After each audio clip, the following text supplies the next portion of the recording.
السلام عليكم. بسم الله الرحمن الرحيم. اللهم صل وسلم وبارك على سيدنا محمد المبعوث رحمة للعالمين. أختي حليمة معالج قلبها متفتف بالأحداث اللي قاعدة تعيش فيها تونس، وهي أحداث هامة. الأحداث هذه باش تولى سردة أختنا حليمة معالج، وفي الشريط هذا باش نخصوا حدث واحد اللي باش نحدثوا عليه، ومن بعد معناها حسب الوقت قداش يعطينا باش نهبطوا الأشرطة. هيا حليمة تفضل يا أختي العزيزة. بسم الله الرحمن الرحيم. هما 4 أحداث أنا بالنسبة لي معناتها شديني.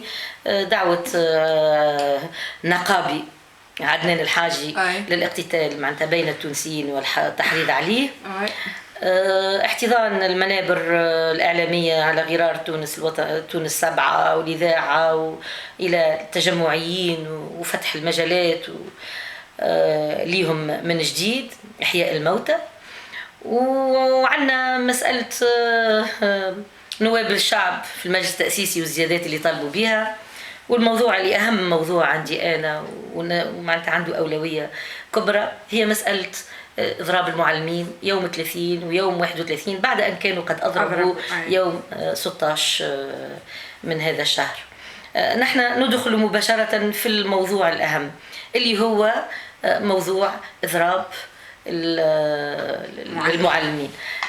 نخلي لك انت شنو رايك انت رجاء في اضراب المعلمين اللي قاعدين يهدوا به؟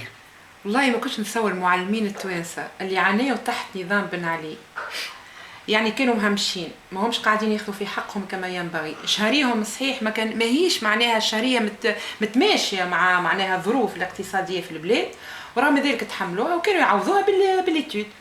يعني دروس التدريب قاعدين يعوضوا بها، ياخذوا على الراس 50. هذا اقل معلم، حتى اكثر. اقل معلم معناها اقل معلم ياخذ 50، ما نحكيوش عليه ياخذ في 100 وياخذ في 200. باهي يجيش في الظروف هذه انه هو المنحه نتاع العوده المدرسيه ما يقبلهاش حتى كيف يضعفوها له، يعني يحب ياخذ كوم ان 13 موا. انا نتصور الوطنيه نتاعهم تقتضي وان في الظروف هذه اي تونس تمر. يا اخي توا سامحني، هالحكومه اللي شدت هذه يا اخي جبت معاها الفلوس، هي قاعد كنز هي، وعندنا ظروف اقتصاديه صعيبه ودقيقه جدا تمر بها البلاد. يعني كنا لازم تتكافل الجهود، وما نتصورش المعلمين نتاعنا بعد ما صبروا 23 سنه تحت نظام بن علي في ليله وضحاها يقول لك انا نحب زياده الهو زادوك ارضى بيه، ومن بعد كي تحسن ظروفنا ان شاء الله يولي المعلم ياخذ زوز ملاي. انا من الناس اللي يقول المعلم حقه ياخذ قد وزير، لانه هو قاعد هذاك به هو باش توصل البلاد معناها ترتقي فكريا. فهمت كيفاش؟ ما نحزنوش في الشهريه اما ميساج هذا قاعد يعوض بالإتيود هو ويرضى باللي عطاته الحكومه، اما ما يمشيش في معناها يتبع وينساق وراء النقابه وراء واحد كيما مطالب سياسيه. اي مطالب سياسيه، هي ما عادش ولات يعني النقابه تخدم سياسه، ولات هكا ولات تحب تركع حكومه، وهي مش حكومه، الشعب كامل باش تركعوا. يعني ما تصورش انا يجيو معناها يعملوا اضراب نهار 30 وبعده تو ينجم يقول لك انا ما تصلحلكش سيزيام مثلا.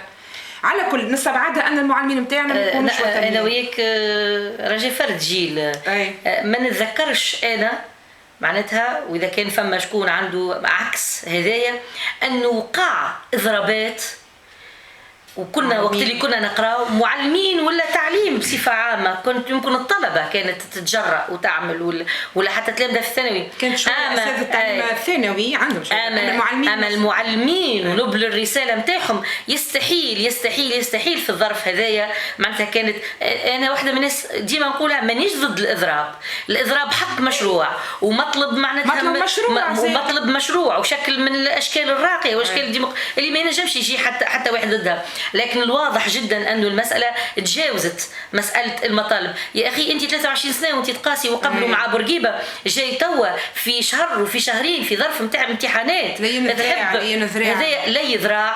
وهذا حتى انه معناتها وينجموا يرجعوا هما للاذاعه المنستير وعديد الاذاعات، وفي الناس اللي مشات لشارع محمد علي نهار 16 ماي باش تحضر قالوا لم نجد اي شعار من الشعارات المتعلقه بمطالب المعلمين بقدر ما كانت هي فيكتيمون مطالب باسقاط الحكومه. الاضراب هذايا مسيس، هذا الاضراب هذايا موجه الاضراب، لكن هذايا هالاضراب هذايا فما زوز ضحايا التلامذة والاولياء، الولي اللي يعلم والله اللي عنده باقي.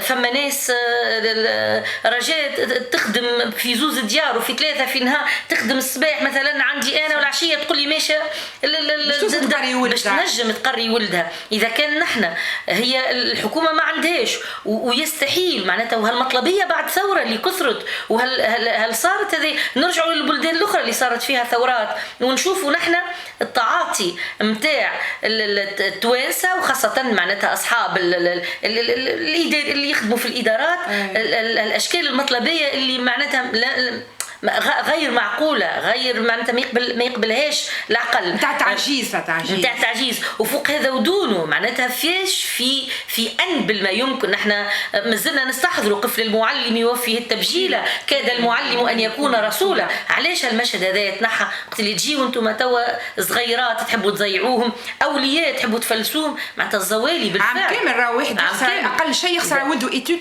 200 دينار في الشهر. هذاك اللي يقدر نعرف انا نحكي لك على واحد قادر اقل شيء 200 دينار في الشهر ايتود، ما نحكيلكش على المصاريف اليوميه والكرارس والادوات اللي ياخذهم التلميذ. ما نحكيلكش حقيقه معناتها كنا يمكن الانسان يقبل كل شيء في مخه، يقبل في كل شيء في فكره، الا انه المعلمين المربين اسمه مربي. على شنو باش تربيهم انت؟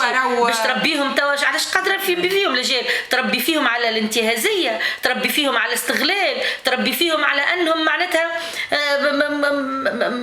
المعلم كان يربينا على انه نكران الذات. توا المعلم ولا معناتها بالطريقه هذه. اكيد يا رجال راهو فما برشا عديد الشرفاء، وانا اليوم معناتها كلمونا جماعه كلمونا جماعه صفاقس، ويبدو انه فما اجتماع وتوجه معناتها هي صفاقس لا محاله يعطيهم الصحه حتى في عندها استثناءات. نحن كان عندنا 3 ولايات من صفاقس في تونس رانا لبس علينا وحتى كان يتغشوا العباد. انا مانيش شخصيه ولكن هذا واقع.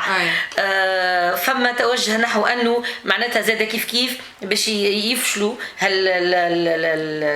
الاضراب هذايا. وكما سمعنا عديد وفما حمله دايور، انا الاصدقاء عديدين من المعلمين في الفيسبوك اللي قاعدين يقودوا، قاعدين عاملين حمله تحسيسيه ربي يبارك فيهم باش انهم يدعيوا الى هالاضراب هذه. نحن في صوره ما صار الاضراب، انا هنا معناتها باش نوصل النداء باعتباري موجوده في عديد المنظمات في عديد الجمعيات.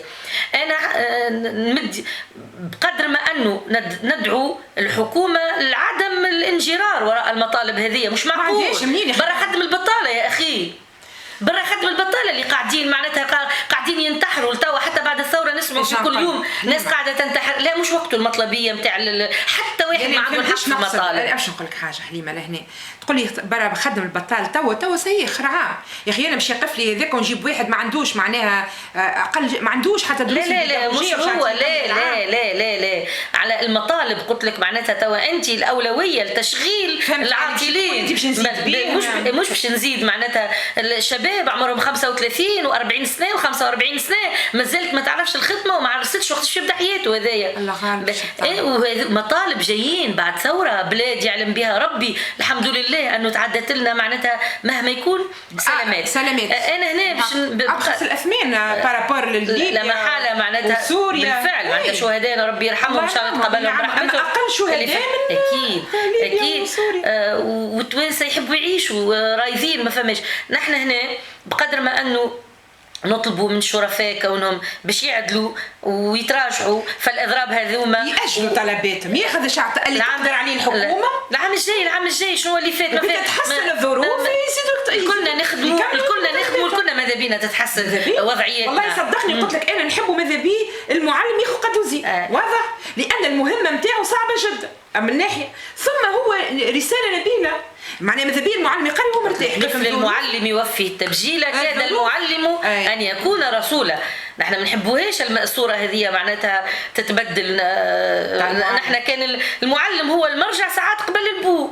اي لكن ما تنساش تو هذه الناحيه الاقتصاديه من الناحيه المعنويه اهتزت قيمة المعلم المجتمع التونسي. على غالب شو مشكلة المعلم في عهد بن علي؟ الجميع جميع القطاعات تشلكت، جميع القطاعات تشلكت. هو بن علي احسن طبيب واحسن معلم واحسن رياضي واحسن كوارجي واحسن ولذا معناتها هذه ما ترجع معناها من الناحيه المعنويه ترجع قيمه وهبه المعلم. هذا نحن متفقين عليه، لكن اسكو هيبته هو بالعكس هو تو قاعد يقلل من قيمته وقت اللي يجي ايام الامتحانات ويعمل غلطتهم انهم سيروا الاتحاد، والاتحاد اللي ماهيش امور معناها على مساس ماهيش اسس نتاعها مطلبيه. مشاو لشارع محمد علي ويلقاوهم الشعارات المرفوعه معناتها اسقاط الحكومه. هذا هو نحن نطلبوا ما منهم انهم باش يتراجع، وفي صوره لا للتراجع نقولها كونه عديد المنظمات ان شاء الله، عديد الاصدقاء على الفيسبوك، على الجمعيات اللي نحن مستعدين نعسوا، مستعدين نعديو الامتحانات لتلامذتنا لاولادنا، مستعدين نمدوا تطوعا ايدينا وماهيش باش تقف. المفيد انه نحن ان شاء الله نقفوا مع التلامذه بدرجه اولى ومع اوليائهم ونسعاو باش عندهم اولاد، هما بيتهم عندهم اولاد يقراو، ما نعرفش شنو اللي صار لهم. بربي يسامحني على شبيه عمليه ولا عند السبسي في دوله السبسي ما عملوش اضرابات مع خاطر السبسي هذاك نتاعهم الله غالب غروا بيهم. على كل احنا نتمناو ان المعلمين نتاعنا يكونوا وطنيين، ولكن نحن ديسبونيبل، نحن ربي وديسبونيبل للامتحانات. نحن ديسبونيبل باش ان اي شيء يطلبوه منا، سواء وزاره التربيه، سواء المدارس، سواء كونه باش نعسوا باش نصلحوا باش نعملوا. الحمد لله المستويات موجوده والشرفاء موجودين برشا، ونحن راهن الاشاره من اجل الدراسه، من اجل ابنائنا ومن اجل اوليائهم زاده. الله يبارك لكم. السلام عليكم ورحمه الله وبركاته.